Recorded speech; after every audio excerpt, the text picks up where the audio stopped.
Video keenya kan dabre irratti akkanii fi isinii galee abdii qaba. Waan isinii galuu baatee komentii jala kaa'aa isiniif deebisna waan ta'eef paartii itti aantuun 2.4 The way of expressing concentration of solution hajuu walitti deebinaa jechuudha. Karaalee ittiin concentration solution itti ibsinu jechuudha. At the end of this section, a student will be able to define concentration solution ibsuu danda'u qabdan. Define mass percent party per million in the party per billion of solute solution. Party per million maasii percentii isaadhaa ha solute jechuudha. Ha bulbulamaa solution keessa jiru define godhuu danda'u qabdanii. Calculate the mass percent party per million in the party per billion of a solute in solution from a given information isa kana bira ani fi solute bulbulamaa solution keessa jiru party per million party per billion mass percentii calculate godhuu danda'u qabdanii jechuudha. Okay, amma solution concentration ibsuu danda'u qabdan jalqaba. In a chemistry keessatti concentration is defined as relatively quantity of a solute against a total quantity of solution or solvent. Concentration walitti dhufeenya jidduu solute fi total solution yookaan immoo total solution jechuun solute plus solvent jechuudha. Bulbulamaa ida'uu bulbulaa yeroo kana maal ta'a solution ta'a. Concentration walitti dhufeenya hamma walitti dhufeenya isaan kanaati jechuudha. Concentration jechuun walitti dhufeenya jidduu bulbulaa fi solution. Solution jechuun ammoo bulbulaa ida'uu bulbulamaa jechuudha. Solute plus solvent. There are different ways of expressing concentration of a solution. Karaa garaagaraatiin ibsuu dandeenya jechuudha concentration solution. Isaan keessaa percent by mass or volume, mole fraction, molarity and normality. Isaan kanaan concentration solution ibsuu dandeenya jechuudha.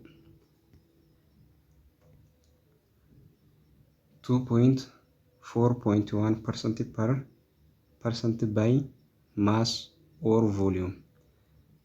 The percent by mass, also called percent by weight or weight of percent, is defined by percent by mass of solute equals to mass of solute over mass of solute plus mass of solvent times 100%.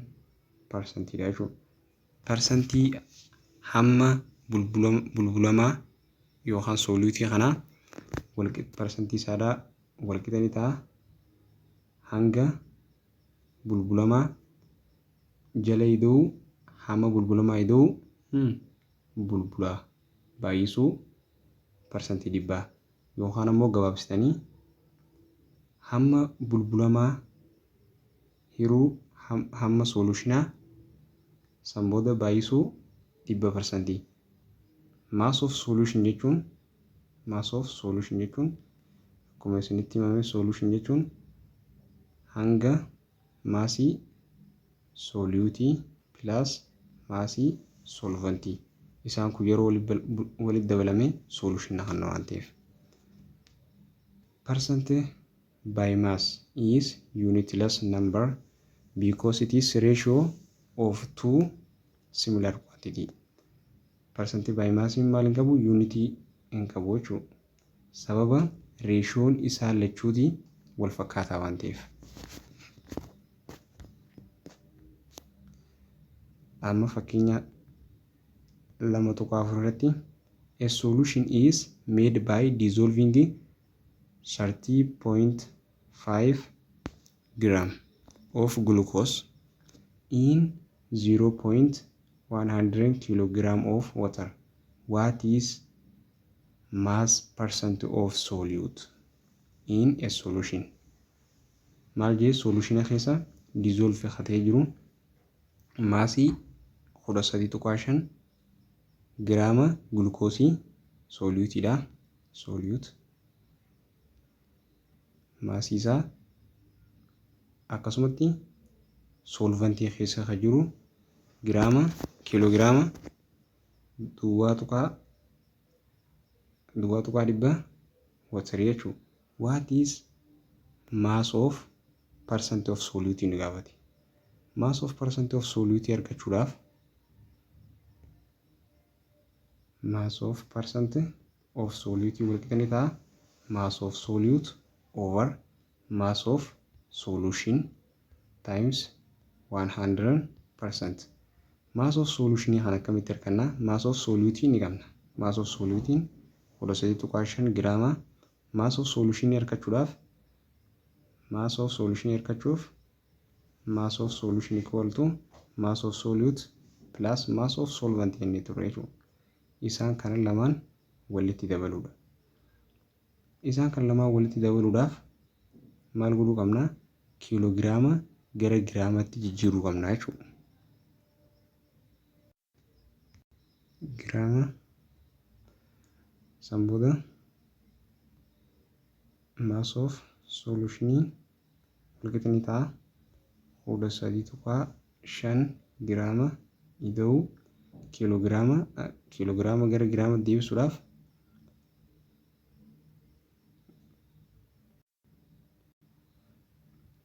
waan kiiloogiraamni walqixanii ta'a 1000 giraama wajji walqixa. san booda duwwaa tuqaa dhibba kiiloogiraamni walqixanii ta'a giraama meeqa ta'a? san booda kiroos yeroo baay'ifnu 1000 baay'isuu duwwaa tuqaa takka duwwaa kiiloogiraamaan dhaabsina giraamaafaa. san booda walqixanii ta'a asitti giraama qabna. giraama asii qabna jechuudha kuma irratti. san booda 1x gisee waliif hin baay'ifnu meeqa dhaqaa? 100 dhaqaa jechuudha. x equals to 100 takka giraama ta'a jechuudha. maal arganne? kiiloogiraama gara giraamatti deebisnee jira jechuudha. mass of solute walqixanii ta'a 13.5 giraama. mass of solvent equals to 100 giraama. mass of solution argachuudhaaf isaan lamaan kana walitti daballaa 100 takkaa fi 13.5 giraama ta'a jechuudha.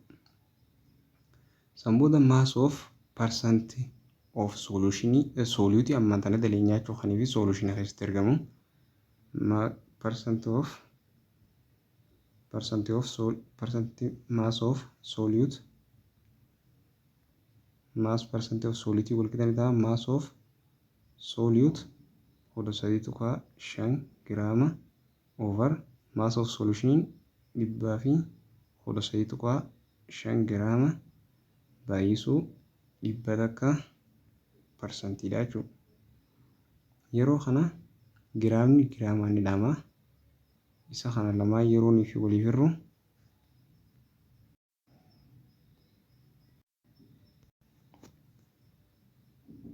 kudha 3.5 over 5 baay'isuu 100%. isa kan lamaan yeroo waliif hirru 10.9 maal ta'a? persentii ta'a jechuudha. yeroo fi waliif hirree dhibbaan baay'ifnu akkana dhufaa jechuudha.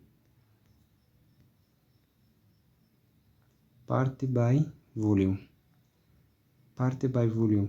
The most common party by volume term is volume percent volume over volume. The volume of solute in 100 volume of solution. Kana jechuun koomaniidha jechuudha. Party by volume termii isa keessatti volume percentage keessatti volume soluteidha. Isa keessa jiru volume solute kanii fi volume solution dhibba keessa jiru jechuudha.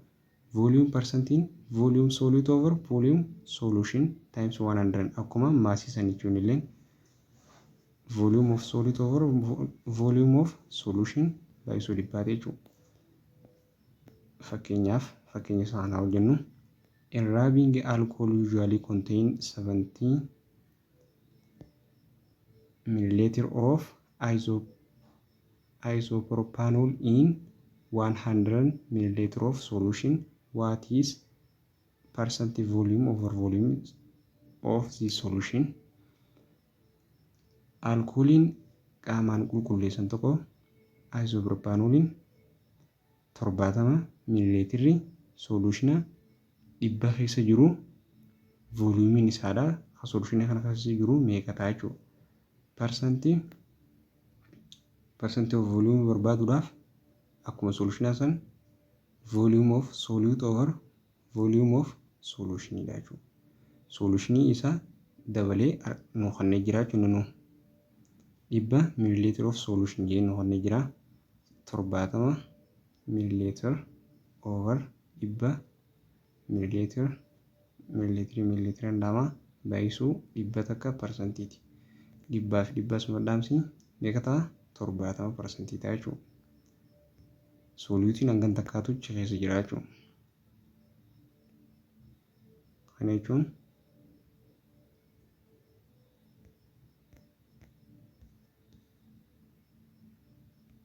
fakkeenyi itti aanu an isotonic solution contain 0.9 gram of sodium chloride in 100 milliliter of aqueous solution. What is percent weight of sodium chloride of this solution? Isotonic solution maasii sodium chloride 2.9 gram qaba. Qaamaal keessa jiru solushina 100 millilitira keessa giraama hanganaatu jira jechuudha. Keenyu sodium chloride. What is weight volume of sodium chloride? Kana jechuun weight of solute over yookaan immoo sodium chloride over volume of sodium chloride goote waliif irree dhibbaan baay'isnee hirkannaa jechuudha.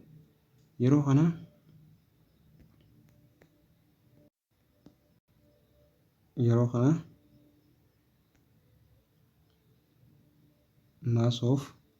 maasii volume maasii isaadha 2.9 giraama over solushinaadha 100 milliliter times 100% 100 dhaamsina. Isa kana immoo yuunitii isaadhaa jijjiiruudhaaf dhibba takka millilitirri walqixa ni ta'a. Dhibba takka giraama wajjin walqixa jechuudha. Yeroo kana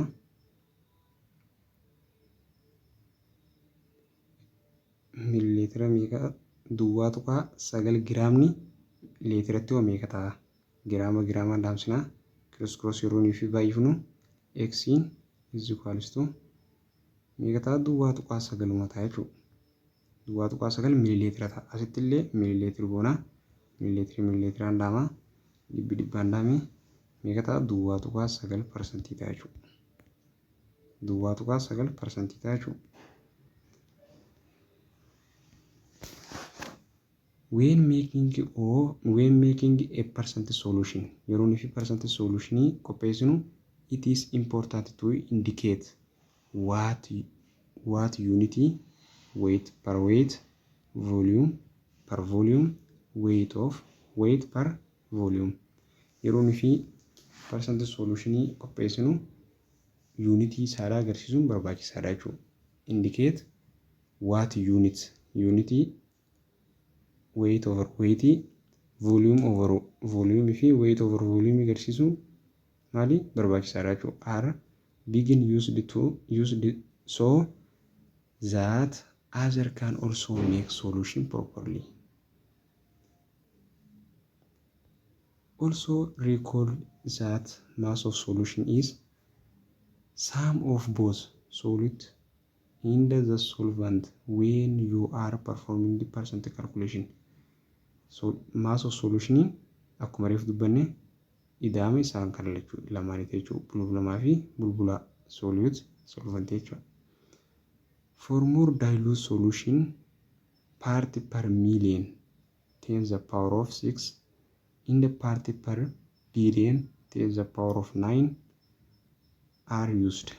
Yeroon fi solution dilute keessatti isaan kana fayyadamna jechuudha. These terms are widely employed to express the amount of trace pollutant in environment. Inni kun bal'inaan maal ibsaa? Hamma wantoota environmentii maal godhaniiti pollute faaluu danda'aniiti jechuudha ibsaa jechuudha keessatti.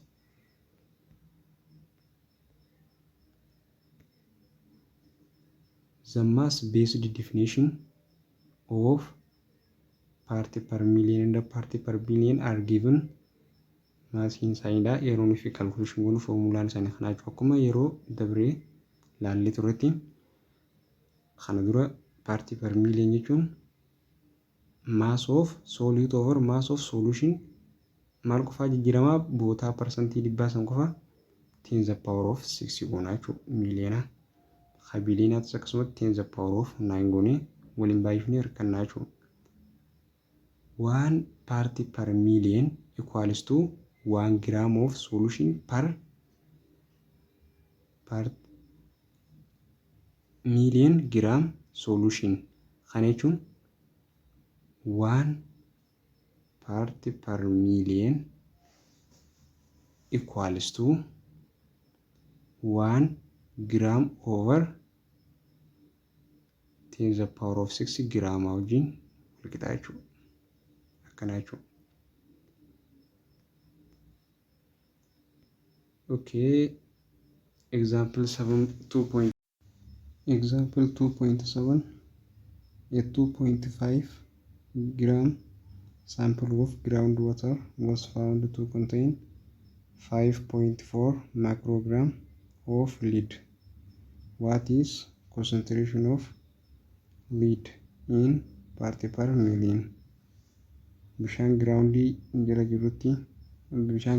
jala jiruanii fi giraama 2.5 keessa yeroon fi 5.4 maakroogiraamni liidiin keessatti argame. Isaan kana keessaa parsantii paartii per miiliyooniin konsentireeshina liidiidhaan meeqaa? Kana morkachuudhaaf jalqaba 2.5 giraama saampilii bishaan lafa jalatti argamu keessatti yeroon fi 5.4 maakroogiraamni liidiidhaa keessa jiru keessaa konsentireeshinii liidii achi keessatti argamu kun meeqaa waan jirudha. Kana jechuun parsantii per miiliyoonii mass of solute meeqaa liidii achi keessatti argamu sanii 5.4 maakroogiraam over solution yoo isaan kallachuu keessatti qabate 2.5 gram samboota ni baay'istaa 10 the power of 6 tiin jechuudha. Amma 5.4 maakroogiraam jechuun walqixa ni ta'a 5.4 times 10 the power of minus 6 jechuudha. Maakroogiraam jechuun minus 6 10 the power of minus 6 yeroo kana macrogram kana si hafne 10 the power of minus 6 goona. Samboda gizeen fi waliin baay'ifnu asitti 10 the power of 6 qabnaa walitti gizee dabaluu maal ta'a isaan kun lamaan waliin badan jechuudha. Samboda irra 5.4 gram over 2.5 giraamaaf giraamni waliin lama isaan kan lamaan yeroo waliif hirnu 2.16 paartii per miiliyoon dhufa jechuudha.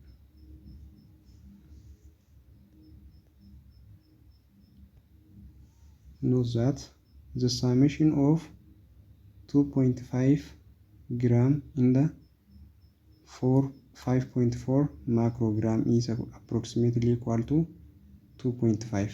Kana jechuun 2.5 gram plus 5.4 microgram jechuun meeqa hojii kennee 5.4 times 10 to the power of minus 6. Kana jechuun ammas gama biraatiin 0.1234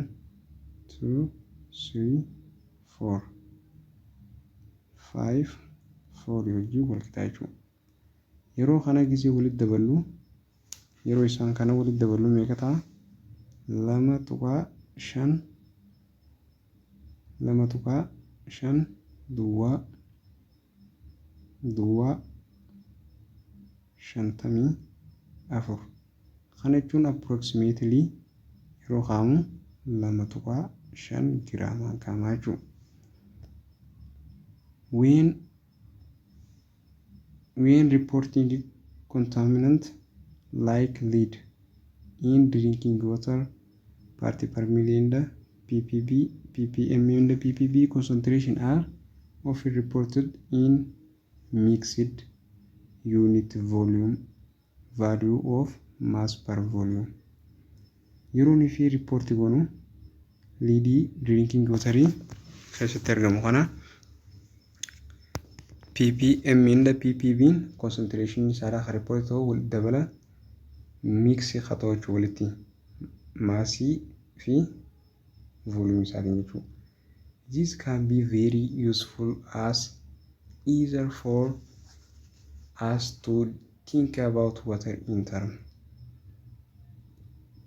of its volume rather than by mass dhaan kamachu. In addition, the density of water water ida mega 1 gram per milliliter or 1 milligram over 0.01 milliliter. Isaan kana beekuun dirqama jechuudha.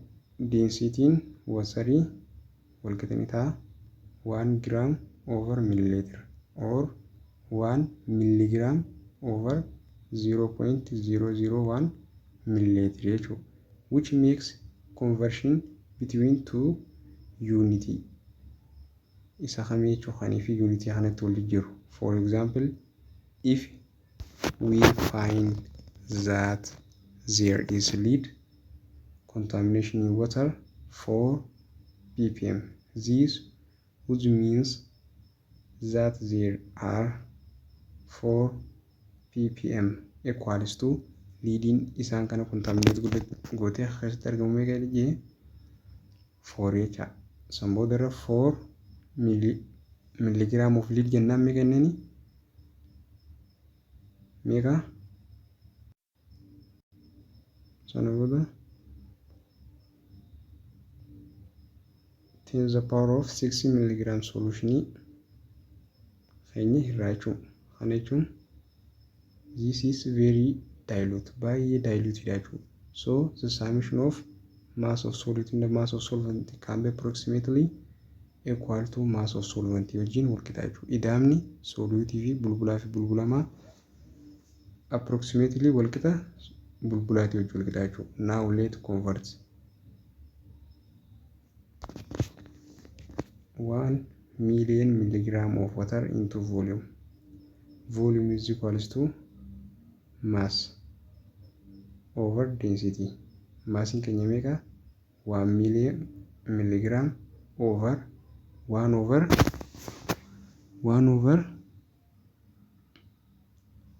anechun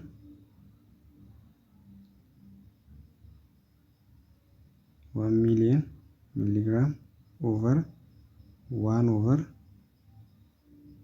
0.001 0.001 1 milliliter. Asirratti giraama qabnaa millilitira kana gara liitira jijjiiruudhaaf millilitira kana gara giraama jijjiiruudhaaf 100 milligiraamaa fi 100 giraamni wal qixa jennee san booda over 1,000 wal qixa waan ta'eef 1,000 giraamaa jechuudha. Gara 1,000 giraama jijjiirraa san booda irra inni kun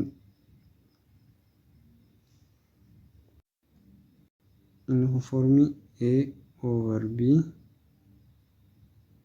B over C over D tiin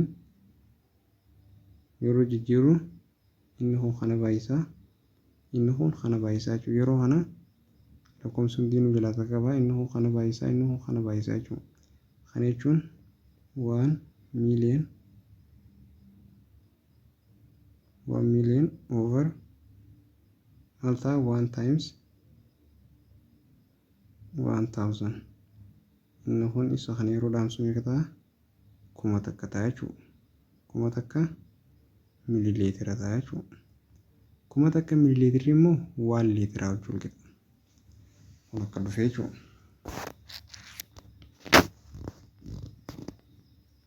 Substituting in the above equation yield 4 ppm equals to 4